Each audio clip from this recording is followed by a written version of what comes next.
Bíblia traz um verso muito bonito em Tiago, capítulo 5, verso 16. Eu vou ler.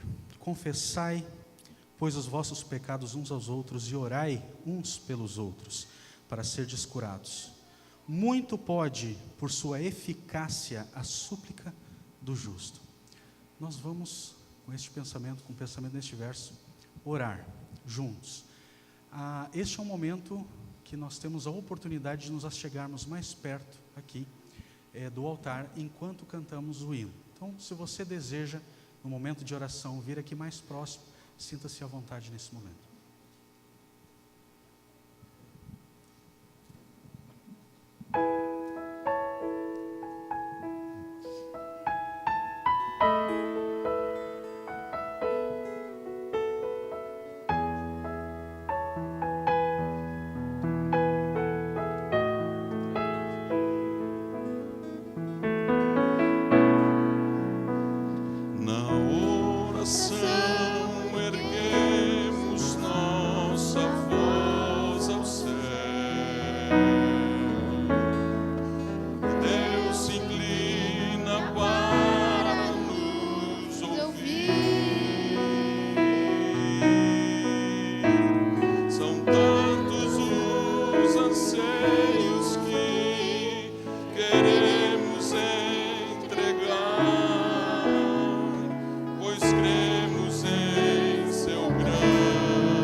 Vamos ficar de joelhos para orar.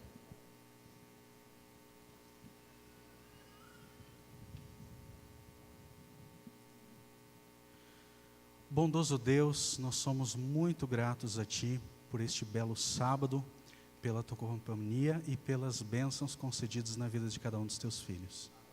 Nós somos muito gratos e agradecidos a Ti, Pai amado, porque temos o privilégio de congregarmos, temos a liberdade de carregarmos as nossas Bíblias e professarmos a nossa fé.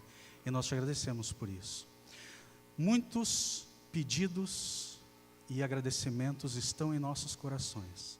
Nós queremos colocá-los no teu altar, te pedindo que interceda cada um, te pedindo que o Senhor permaneça abençoando a cada membro desta igreja.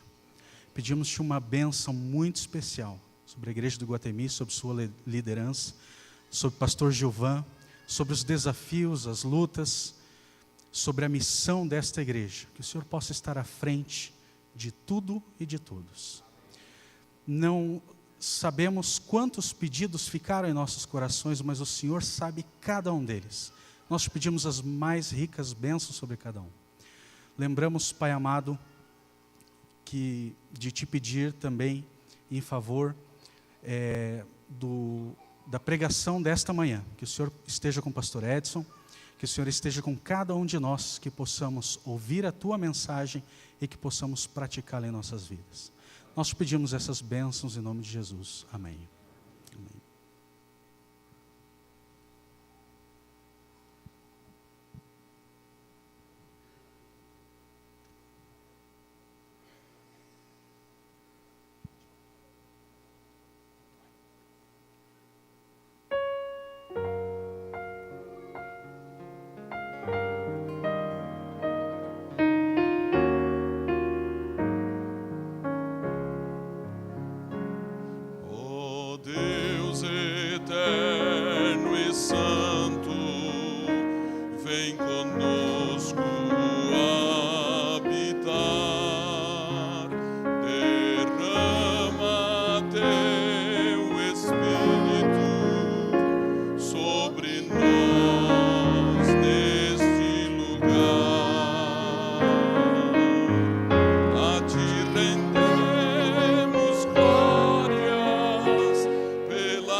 Vamos falar com Deus.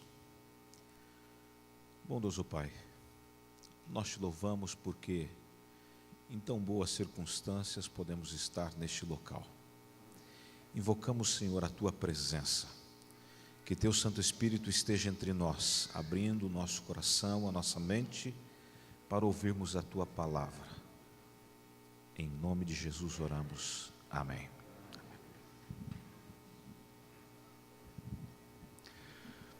Nós queremos apresentar o nosso pregador nesta manhã, pastor Edson Hertal de Medeiros, diretor financeiro da União Sul Brasileira. Pastor Edson já trabalhou aqui em nosso território, na época que era apenas uma associação. E pastor Edson, bem-vindo de volta a Porto Alegre, que Deus lhe use. Feliz sábado. Vamos de novo, né? Feliz sábado. Sinta melhor. Né? É uma alegria poder voltar ao Rio Grande do Sul, novamente trabalhando dentro do território da União Sul Brasileira. Né? Eu tenho essa cara de novinho aqui, mas há uns 25 anos atrás, eu comecei a trabalhar aqui na Associação Sul-Rio-Grandense, no tempo que todo o estado do Rio Grande do Sul era só a sede ali na Avenida Caí. Né? E tive a oportunidade de viajar todo o estado, né? E agora, quase 25 anos depois, eu tenho o privilégio de voltar a trabalhar na União Sul. Né? Eu tive um tempo no Paraná, depois 8 anos na CPB, e desde o final do ano passado, nós trabalhamos ali na tesouraria da União Sul Brasileira. Vejo que a igreja cresceu muito aqui no estado do Rio Grande do Sul, né? Já tive o privilégio de voltar a viajar um pouquinho aqui. Estive esses dias na missão, né? Que foi fundada ali no ano de 95 para 96, e posso ver o desenvolvimento da igreja. Né? Quero cumprimentar também alguns amigos que eu vejo daqui. Estou vendo ali o pastor Jair Busman, né? Que que no tempo que eu era criança ele já era pastor, né? Sem exagero, né? E tem alguns amigos aqui também, né? Estava olhando ali o Elias e o Everton, né? O Everton, e eu disse para eles que eu tenho mágoas e marcas dos dois, né? Mágoas e marcas. Nós jogamos muito futebol junto quando éramos novos, né? Então eu tenho umas marcas na canela que alguns deles me fizeram, e tem algumas mágoas, né? Porque o Elias às vezes apitava uns jogos aqui na FANG, né? E uma vez ele me deu um cartão amarelo, imerecido, né? Imerecido, né? Imerecido. E eu tenho algumas mágoas, né? Eu já disse para ele, eu tenho mágoas e marcas, mas é muito bom estar aqui de volta e poder partilhar com vocês a mensagem nesta manhã. Quero cumprimentar também, sei que temos muitos visitantes aqui, né, de projetos do Espaço Novo Tempo, pessoas que estão estudando a Bíblia. Tem gente filmando ali, foram me dizer que o sermão é filmado, né, e eu avisei para o sujeito que foi lá e disse, olha, eu tenho uma aparência boa para rádio, né? Sou um sujeito talhado, a minha aparência é legal para rádio, né?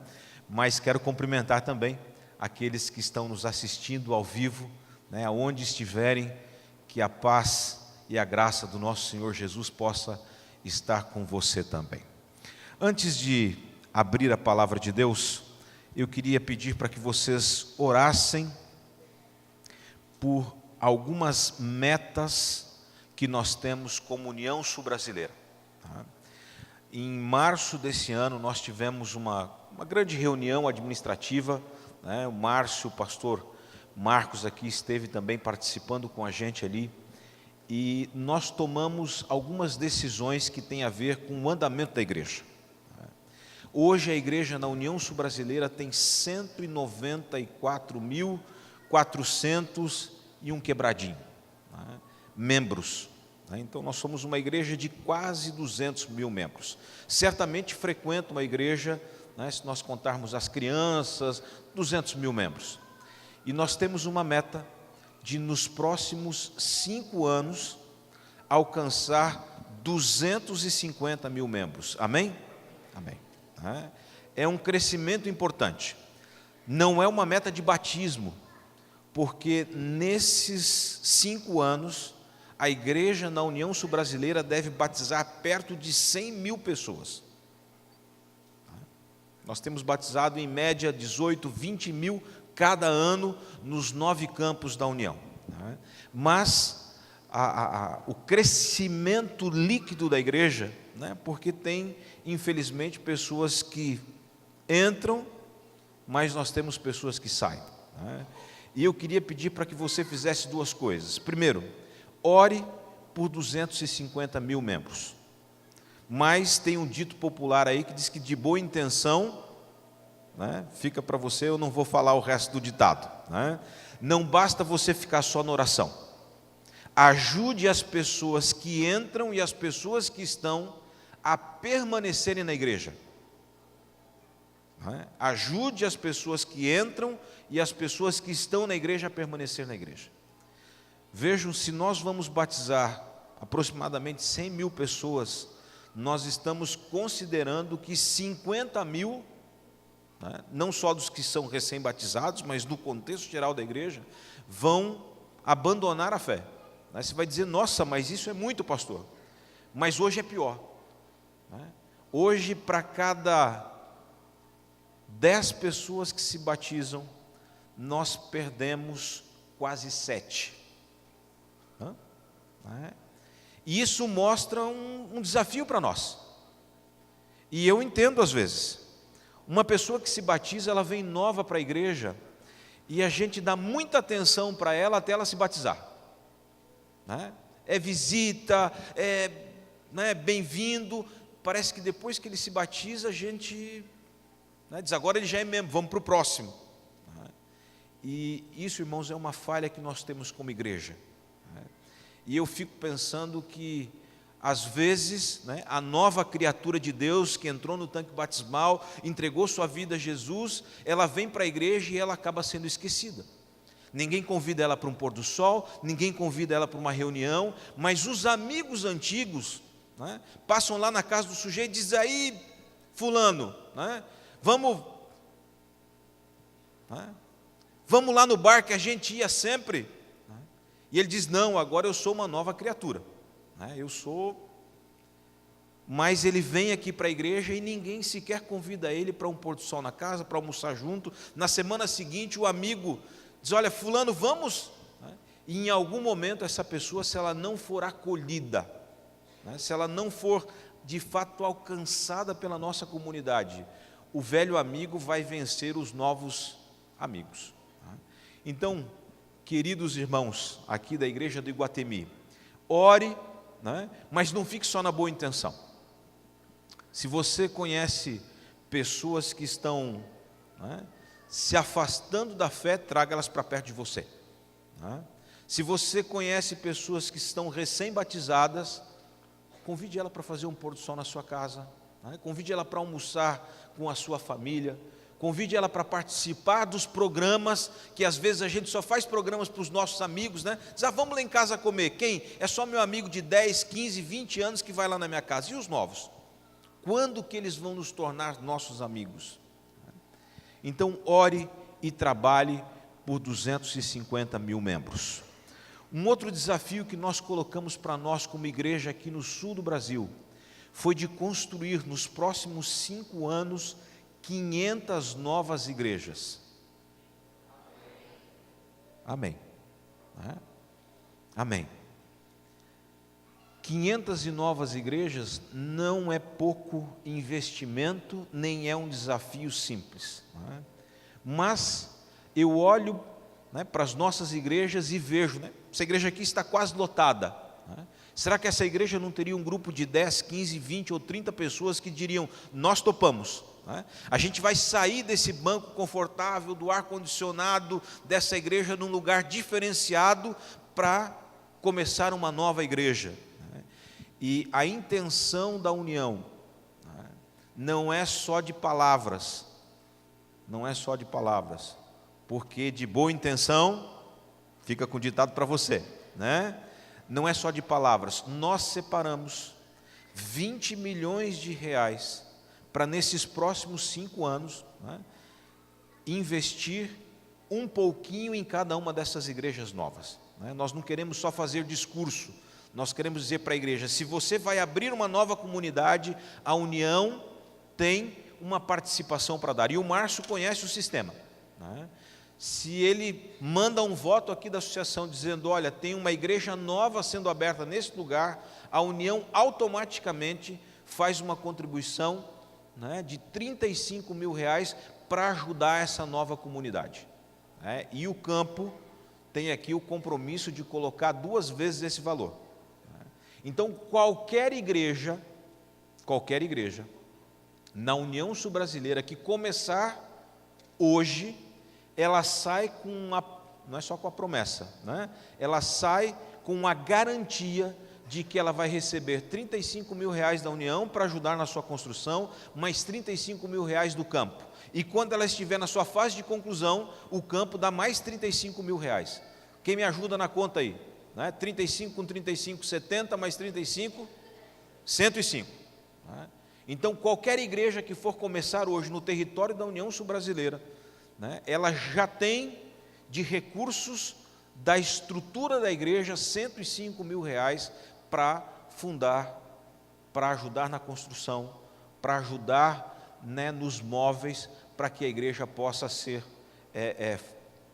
ter a sua continuidade. Se você multiplicar aí 500 novas igrejas vezes 105 mil, são mais de 50 milhões de compromisso da igreja para que nós tenhamos de fato as 500 novas igrejas. Por isso que eu estou dizendo para vocês que nós queremos deixar da intenção e partir para a ação. Terceira grande meta, irmãos: a última escola adventista que abriu no território da União Sul-Brasileira foi em 2003, escola de Araucária, ali perto de Curitiba. Essa foi a última escola adventista que abriu. nesse tempo, nós fechamos algumas. Né? Nós tínhamos 83, 84 e hoje nós temos 73. Isso quer dizer que nós fechamos 11 escolas. Né? Escolas pequenas, né? Escolas com dificuldade financeira, mas nós também estabelecemos uma meta de abrir 10 novas escolas nos próximos 5 anos. Né? E eu já vim aqui 2 vezes, né? 2 vezes, para olhar com a associação um terreno, né, ali em Canoas, que é território desta associação. Né? Canoas tem quase 500 mil, é isso, né? Tem quase 500 mil habitantes. E nós não temos nenhuma escola adventista ali. Né? Nós temos igreja, temos distrito, né? Temos igrejas sendo construídas, mas não temos nenhuma escola. Então, a meta da Associação Central Sul-Rio-Grandense é abrir uma escola em Canoas, né? E o terreno já está encaminhado, né? Ore por isso também, né? É um terreno ali no shopping, na rua do Shopping Novo. Como é que é o nome da rua? Farroupilha, né? Nós olhamos um terreno na Avenida Boqueirão, que é a que corta lá, olhamos um terreno na Avenida Farroupilha, e nós estamos pendendo para o da Farroupilha, e o campo está fazendo os estudos aí para que ali tenha uma nova escola. E existe um compromisso também, irmãos, da parte da União, né? Que para cada R$1 que o campo colocar, a União vai colocar mais R$1 até o limite de R$4 milhões. Amém? Isso quer dizer o seguinte, né? Que numa escola de R$8 milhões, o campo coloca 4, e a União, de um fundo feito das próprias escolas, que é o Fundo Educação, que o Elias conhece, né? E a esposa também, né? O Fundo Educação, o Fundo Educação vai ajudar a cada campo com R$4 milhões. Né? Por que eu estou dizendo isso para vocês? Porque se esse for um sonho só de nós líderes, é o sonho talvez de 40, 50 pessoas. Mas eu me propus, já falei isso em outros lugares, de que toda vez que me derem a palavra, todo sábado que eu for pregar, eu tenho que falar das metas da igreja. Porque não basta nós trabalharmos, porque as coisas acontecem aí. Eu não vou abrir 500 igrejas, não tenho condição, não tenho a menor chance, né, não tem a menor chance de nós, administradores, 3 por campo, abrirmos 500 igrejas. Quem vai abrir a igreja são vocês. A nossa missão e a nossa responsabilidade é criar o ambiente propício para que a igreja trabalhe, para que a igreja se envolva, para que cada um possa salvar um. Né? Vocês já ouviram essa expressão, cada um salvando um, para que a igreja possa se envolver com o seu talento, com o seu ministério, com aquilo que gosta, mas possa se envolver na missão. Nós não vamos abrir 10 escolas, né? É um trabalho conjunto com a igreja, com a comunidade e o departamento de educação. Tem gente aqui que trabalha na área educacional, né? Tem gente aqui que faz parte do time da área de educação, mas educação sem a igreja também não nos serve, né? É a junção das forças da igreja com o departamento de educação, com a associação, com a união, que vai possibilitar, que vai viabilizar a abertura dessas 10 novas escolas. Irmãos, nós sozinhos não alcançaremos 250 mil membros. Eu, por ano, participo talvez de 8 ou 10, 15, 20 batismos, né? E a maior parte não fui nem eu que dei estudos.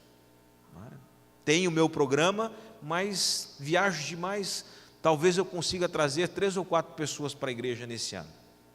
Mas vocês, né, têm dezenas, centenas de pessoas ao seu redor que poderão ser alcançadas, que poderão ser fidelizadas no trabalho de Deus. E eu queria fazer um desafio para você. Ore por 250 mil membros nas suas orações pessoais. Ore por 500 novas igrejas nas suas orações pessoais. Ore por 10 novas escolas nas suas orações pessoais. E depois que você se levantar da sua oração, faça alguma coisa para que a gente possa alcançar 250 mil membros, 500 novas igrejas e 10 novas escolas. Posso contar com vocês? Amém? Né? Que Deus possa abençoar, que você possa achar o seu talento, a sua forma de trabalhar e contribuir com o crescimento da igreja de Deus, porque se nós queremos que Jesus volte nos nossos dias, tá? Nós precisamos fazer mais, nós precisamos nos envolver mais. Abra sua Bíblia em Mateus capítulo 19, versículo 16.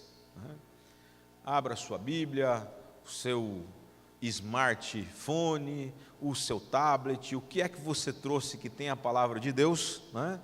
Abra nesse momento para que a gente possa estudar um pouquinho aquilo que Deus tem para nós nesta manhã. Eu vou marcar aqui no meu cronômetro, né? Agora são 11h25, é isso, né? Eu vou marcar aqui 20 minutos, né? Para trazer a mensagem para vocês. Tinha uma pessoa que eu admirava muito, ele é falecido, o pastor Rui Nagel, né? E ele dizia o seguinte, né? Fala bem quem fala pouco, né? Ele era muito objetivo nas coisas, né? Os tesoureiros normalmente gostam de ser objetivos, e ele, várias vezes, ele ia fazer um devocional e ele dizia, olha, fala bem quem fala pouco, né? E eu guardei isso como uma regra de ouro. Todos acharam? Né? Incline a sua cabeça, vamos pedir a bênção de Deus para estudarmos a sua palavra. Bondoso Deus, ao abrirmos a tua palavra, que a nossa mente, o nosso coração possa estar aberto ao que vamos ler aqui. Sabemos que cada palavra do texto bíblico tem ensinamentos para nós, e que ao sairmos daqui, o nosso coração possa estar preenchido com o teu amor e com a tua graça. Ensina-nos nesta manhã, em nome de Jesus oramos, amém. Qual que é o título na sua Bíblia aí dessa parte? O jovem rico. Eu vou ler o texto e depois nós vamos fazer aqui algumas considerações, algumas reflexões. E eis que alguém, aproximando-se, lhe perguntou, mestre, que farei eu de bom para alcançar a vida eterna? Respondeu-lhe Jesus, por que me perguntas acerca do que é bom? Bom só existe um. Se queres, porém, entrar na vida, guarda os mandamentos. E ele lhe perguntou, quais? Respondeu Jesus, não matarás, não adulterarás, não furtarás, não dirás falso testemunho, honra teu pai e a tua mãe, e amarás o teu próximo como a ti mesmo. Replicou-lhe o jovem, tudo isso tenho observado, que me falta ainda? Disse-lhe Jesus, se queres ser perfeito, vai, vende os teus bens, dá aos pobres e terás um tesouro no céu. Depois vem e segue-me. Tendo, porém, o jovem ouvido esta palavra, retirou-se triste por ser dono de muitas propriedades. Você conhece essa história, né?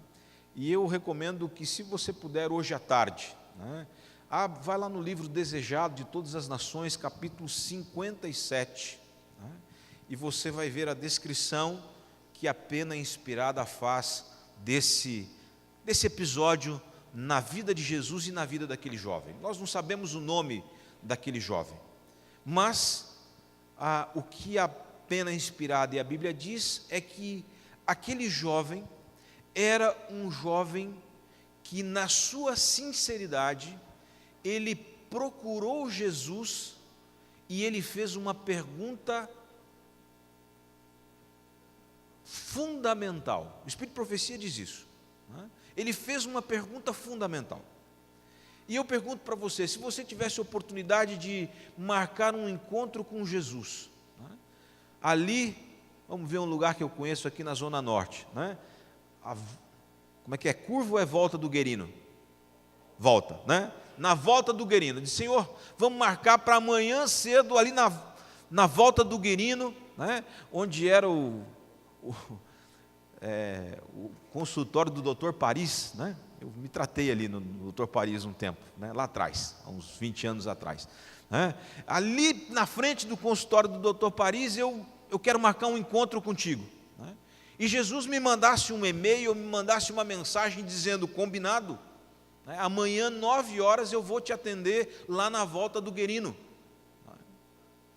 Eu talvez passasse essa noite pensando, o que é que eu ia perguntar para Jesus? Como é que eu ia, né? O que que eu que pedi, né? Eu que cheguei, o que é que eu vou perguntar para Jesus? E talvez na sua mente possam passar muitas perguntas. Talvez você esteja passando por um problema de saúde, e você diria, eu vou perguntar, eu não tenho o resultado do exame ainda, eu vou perguntar se eu estou bem de saúde. Talvez você tenha filhos e esteja preocupado com a formação dos seus filhos, e você diga, eu quero perguntar para Jesus, o que é que eu tenho que fazer para manter meus filhos na igreja? Uma pergunta importante. Talvez você esteja procurando um emprego, fez uma entrevista de emprego, não recebeu o retorno ainda, e você diz, eu vou perguntar para Jesus do meu emprego. Mas talvez, lá pelas 2 da manhã, você não conseguiu dormir, talvez venha à sua cabeça, né, a seguinte sensação, bom, todas essas perguntas têm a ver com esse plano aqui, né, tem a ver com os meus problemas, mas a pergunta fundamental que eu posso fazer para Jesus é de, Senhor, o que é que eu posso fazer para o quê? Para herdar a vida eterna. O que eu faço? O Senhor que me conhece melhor do que eu, o que eu preciso fazer para ser salvo? Existe pergunta mais importante do que essa? O que vocês acham? Sim ou não?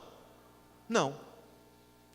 Porque se você vai arrumar um emprego essa semana ou daqui 2 semanas, a eternidade é mais importante do que o emprego.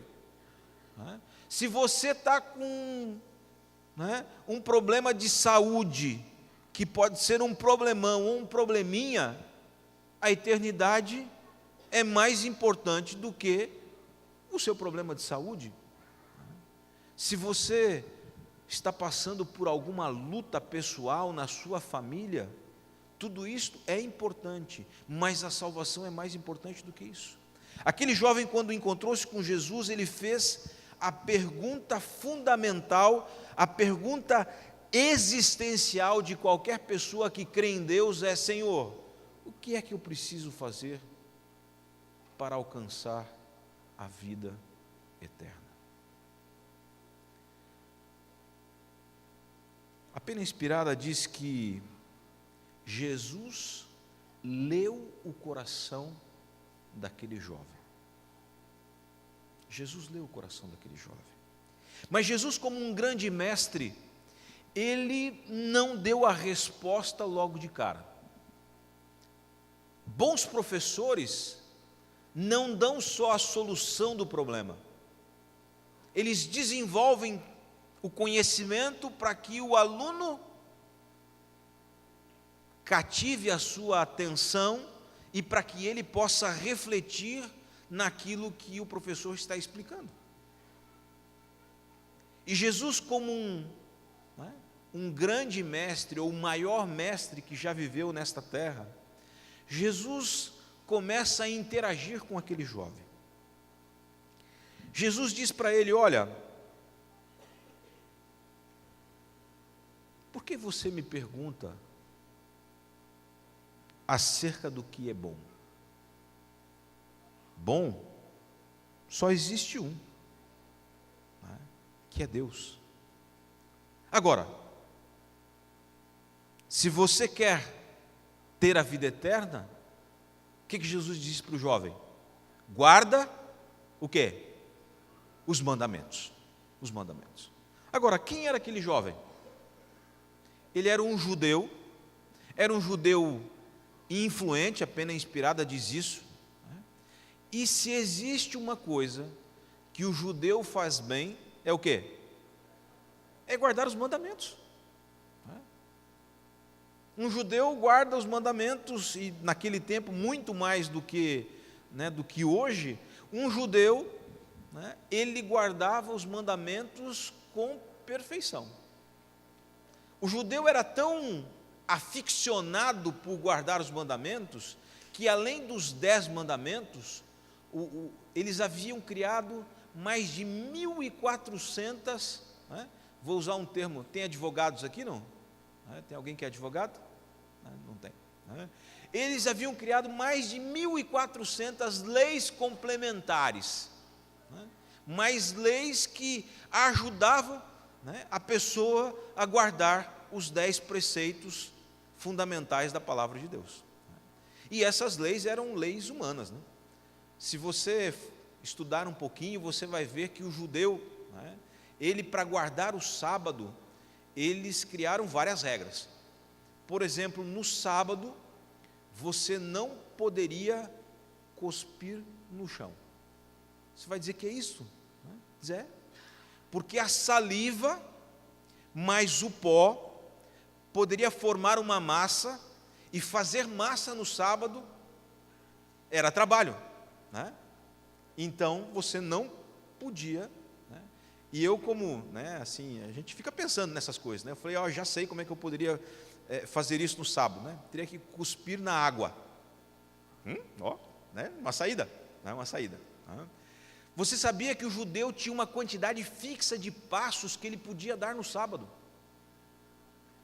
E um judeu, então, quando ele precisava andar mais longe no sábado, ele fazia o seguinte: durante a semana, ele contava aqueles passos e ele deixava um pouco de comida no final dos passos que ele podia dar, porque a lei dizia que se ele parasse e comesse, renovava o crédito, que nem crédito celular, recarregava o crédito da caminhada.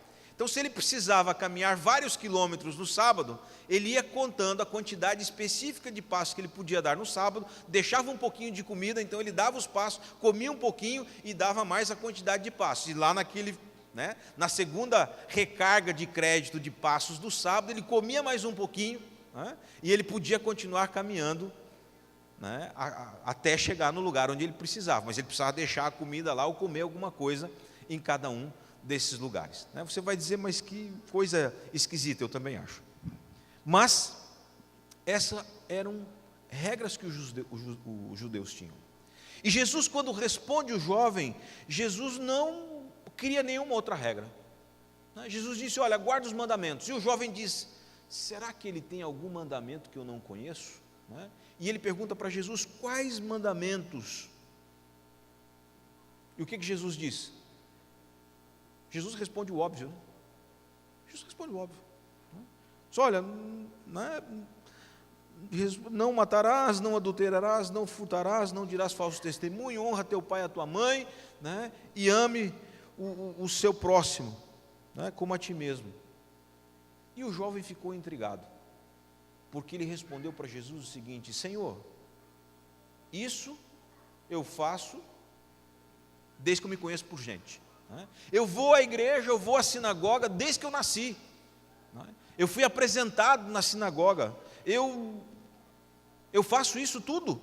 E Jesus sabia que ele fazia. Jesus tinha lido o coração dele, Jesus conhecia a vida dele. E aí começa a parte que realmente faz a diferença. O jovem diz, versículo 20: tudo isso tenho observado, que me falta ainda? E agora então Jesus começa a responder de fato a primeira pergunta que o jovem fez. E Jesus diz para ele, se você quer ser perfeito, o que é que Jesus disse aí? Vai, faz o quê? Vende todos os teus bens, dá aos pobres e terás um tesouro no céu. Depois vem e segue.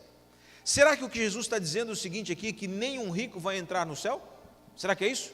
Será que Jesus está dizendo aqui, olha, você tem que fazer um voto de pobreza, porque senão você não vai ter a vida eterna? O que vocês acham? Sim ou não? Não. Não tem nada a ver com isso. O que Jesus estava dizendo para aquele jovem é: o que ocupa o primeiro lugar na sua vida não são os mandamentos de Deus. Não são, você faz, você faz, mas não é isso que ocupa o primeiro lugar na sua vida.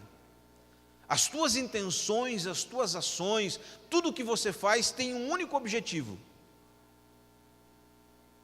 acumular riquezas. Você já ouviu essa frase porque ela é quase um chavão, né? Deus não ocupa outro lugar que não seja o primeiro. Na nossa vida, Deus não ocupa outro lugar que não seja o primeiro. Se eu e você queremos a vida eterna, as coisas de Deus precisam ocupar o primeiro lugar na nossa vida. Essa resposta que Jesus deu para aquele jovem era a resposta customizada, né? Frase nova aí, né? Palavra nova, customizada para ele. Era uma resposta individual, era a resposta para o problema daquele jovem. E eu queria fazer uma pergunta para você. Se de fato você tivesse se encontrado com Jesus na volta do Gerino e feito a pergunta para Jesus: Senhor, o que é que me falta para alcançar a vida eterna? O que é que Jesus responderia para você? Para você, né, do seu tamanho. O que é que te vestiria perfeitamente? Quando, há um tempo atrás aí, a gente ia muito em alfaiate, né? A gente ia bastante em alfaiate. E o que o alfaiate fazia? Ele olhava para você e dizia assim: o teu tamanho é 52. Não. O alfaiate pega a fita métrica, o que ele faz? Mede o braço, mede a cintura, mede o outro braço, e se você tiver um braço diferente do outro, ele vai fazer um terno, uma camisa, o que é que você for fazer lá, e dizer o seguinte: o teu braço direito tem 53 centímetros, o teu braço, errado, né?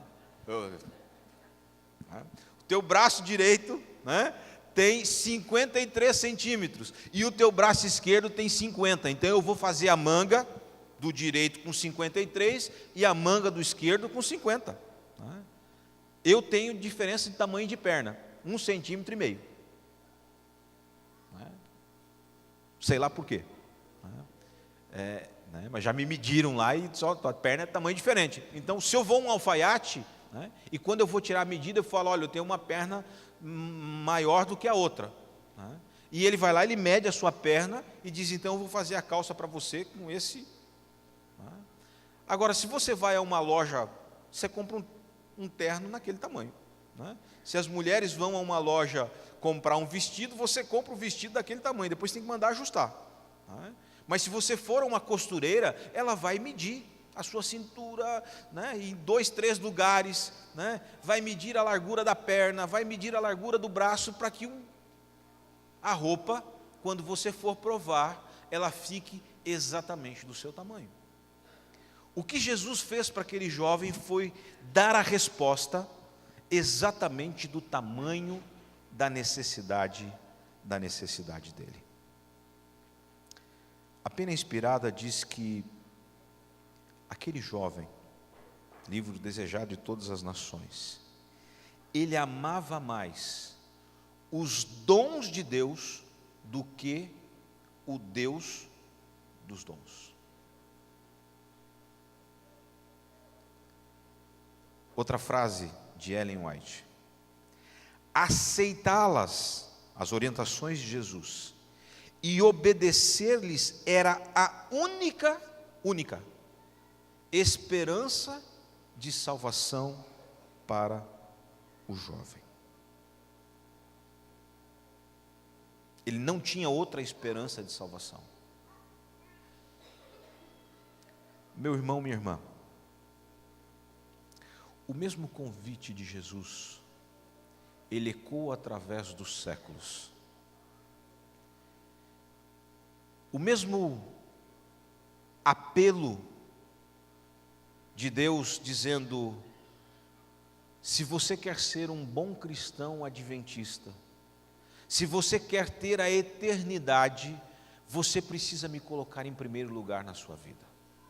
Para aquele jovem, a única maneira dele ser salvo era ele se desfazer daquilo que ocupava o primeiro lugar na sua vida, para que Deus fosse colocado em primeiro lugar. Porque Jesus disse: olha, vai, vende tudo que você tem, dá aos pobres, e depois vem e segue-me.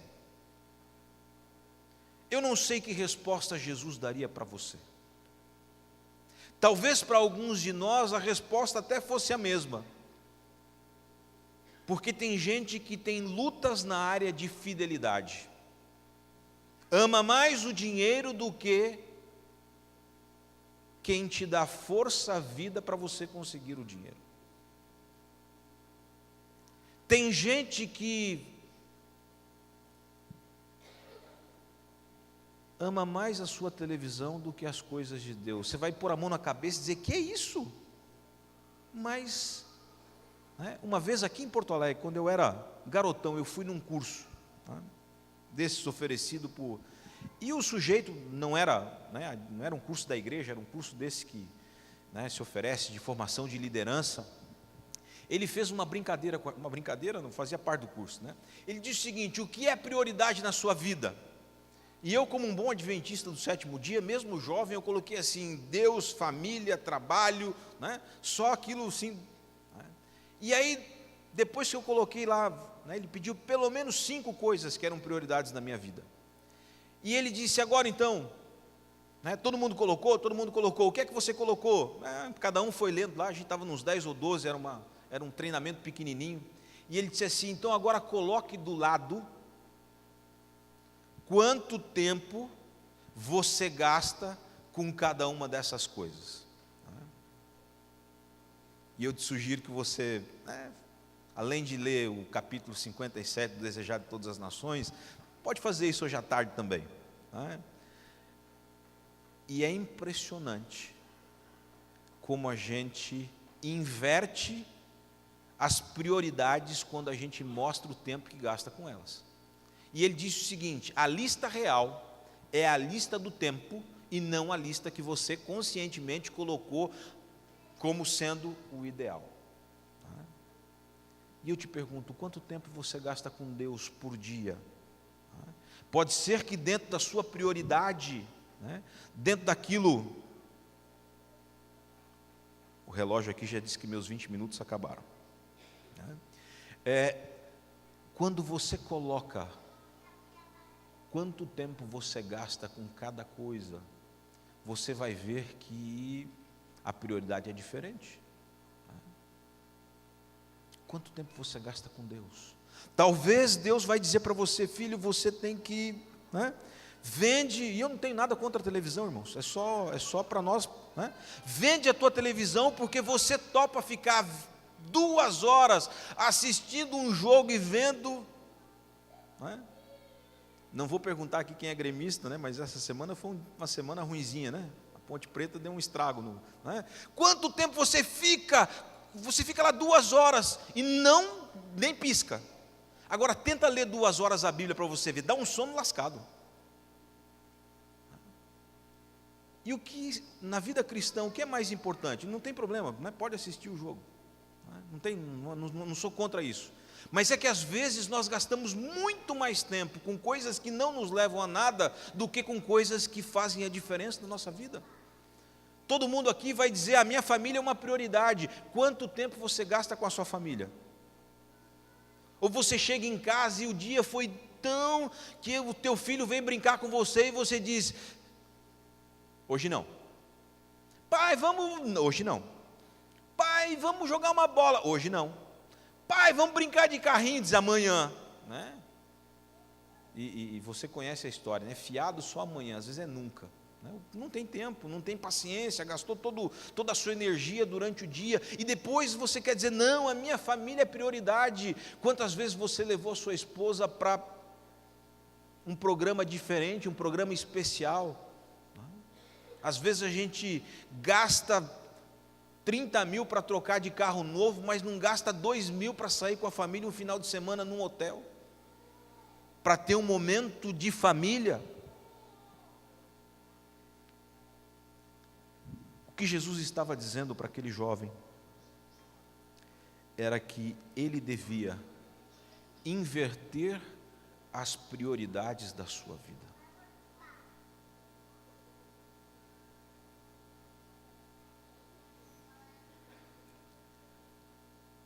Encerrando, os bens do príncipe lhe foram confiados para que se demonstrasse um fiel mordomo de Deus. Os bens que Deus deu para aquele jovem era para que ele demonstrasse a sua fidelidade para com Deus. O tempo que Deus dá para você é para que você demonstre fidelidade para com Deus. A família que Deus deu para você é para que você demonstre fidelidade para com Deus. A saúde que Deus te deu é para que você demonstre a fidelidade para com Deus. O triste da história é que tem o último versículo. E o último versículo diz que o jovem até ali estava fazendo tudo certo. Ele marcou um encontro com Jesus. Você pode marcar um encontro com Jesus a qualquer momento, porque no momento que você começa a estudar a palavra de Deus e ora, você tem um encontro com Jesus. Ele fez a pergunta certa, ouviu a resposta certa do tamanho dele.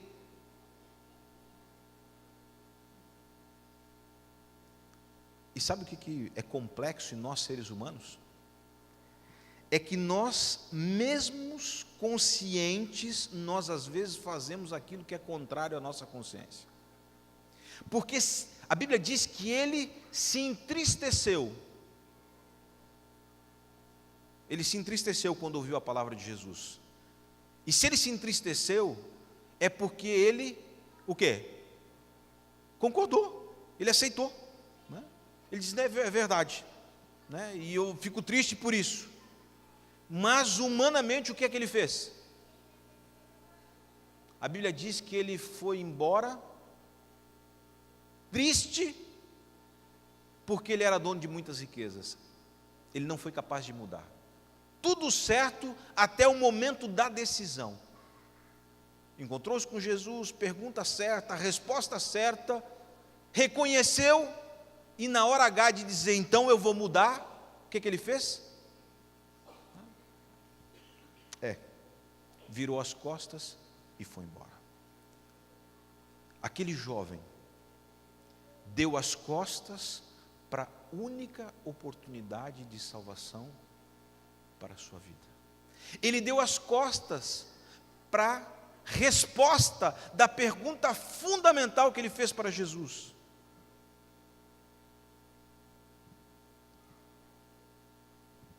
E eu quero encerrar com uma pergunta para você. O que é que você tem respondido ao convite de Jesus? Quando Jesus diz para você, filho, gaste mais tempo comigo, você fica triste e continua igual? Ou você fica triste e começa a mudar? Quando a palavra de Deus diz para você, olha, os dons que você tem na mão, é para você exercer a sua liberalidade, a sua fidelidade. Você fica triste, mas continua igual, ou você fica triste e muda? Porque para nós, adventistas do sétimo dia, se Jesus dissesse, guarda os mandamentos, a nossa resposta seria a mesma. Eu nasci na igreja. Os 10 mandamentos estão na minha cabeça desde que eu nasci. Mas a salvação não está só em fazer, mas em sentir. Em fazer o algo mais. E o meu desejo, a minha oração, é que você reflita nisso. Reflita no segue-me que Jesus está, através da sua palavra, trazendo para nós hoje, porque atrás do segue-me vem um apelo de mudança, que eu não sei qual é o seu tamanho, não sei qual é o apelo para você, mas certamente, enquanto vivemos nesse mundo, existe alguma coisa para melhorar, porque se a gente conseguisse a perfeição aqui, né, não precisava de céu. Mas se ainda estamos aqui é porque atrás do segue-me de Jesus tem alguma coisa para crescer, alguma coisa para melhorar, alguma coisa para aperfeiçoar, alguma coisa que ainda nos falta. Que eu e você possamos nos entristecer por aquilo que nos falta, mas em vez de sair tristes, que nós possamos atender o convite de Jesus e ter uma vida seguindo o Mestre. É o meu desejo, é a minha oração. Amém.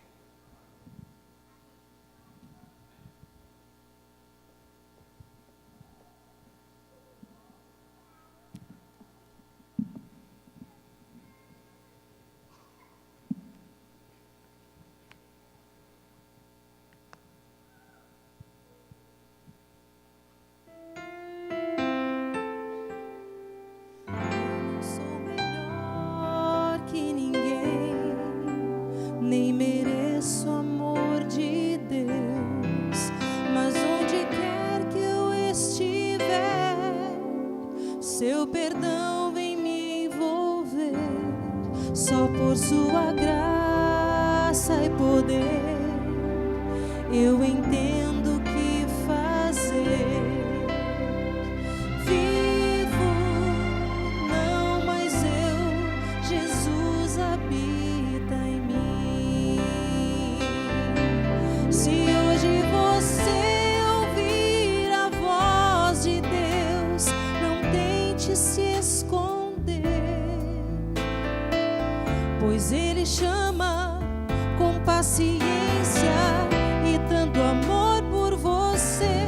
Não deixe passar a chance de aceitar a vida em Jesus. E as suas noites, outrora tristes, vão se encher de luz.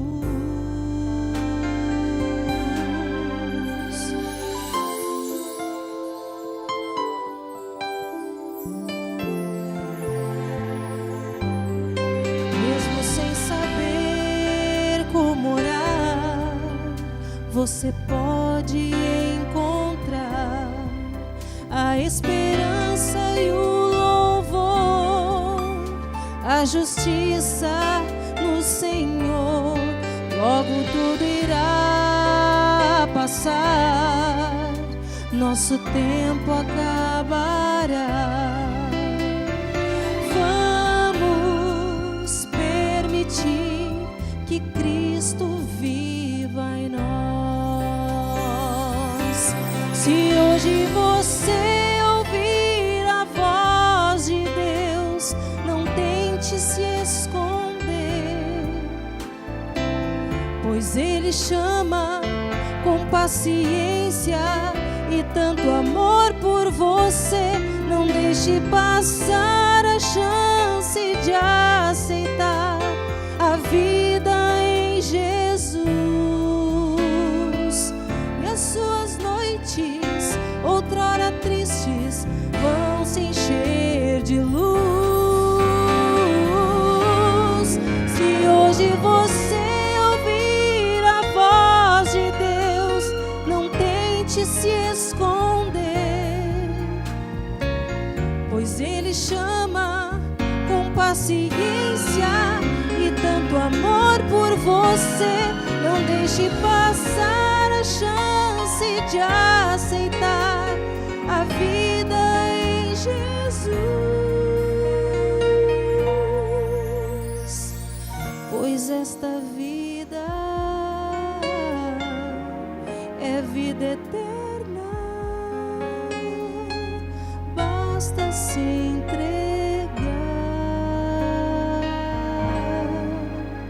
a Jesus.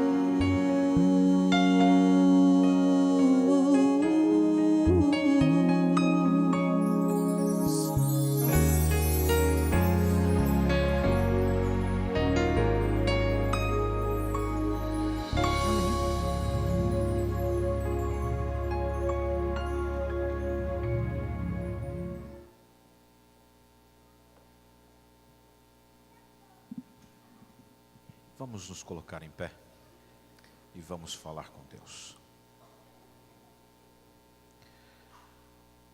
Bondoso Pai, que o Teu convite,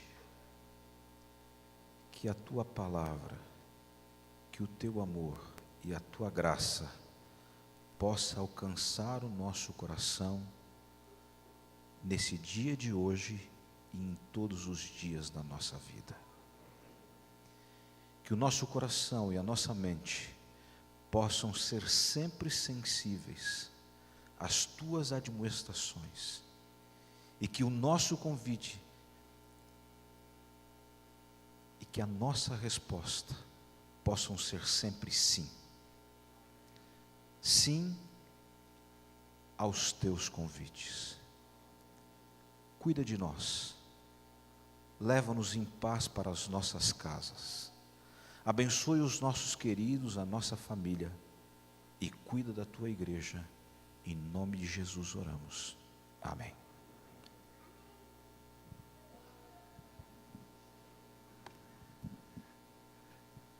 O pastor Edson vai estar à porta para cumprimentá-los.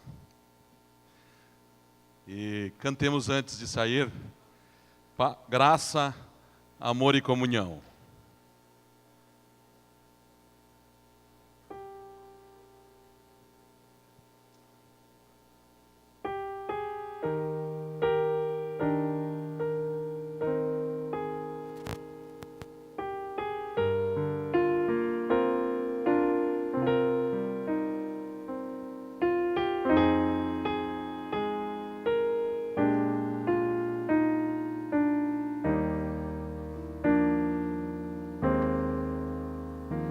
Que a graça de Jesus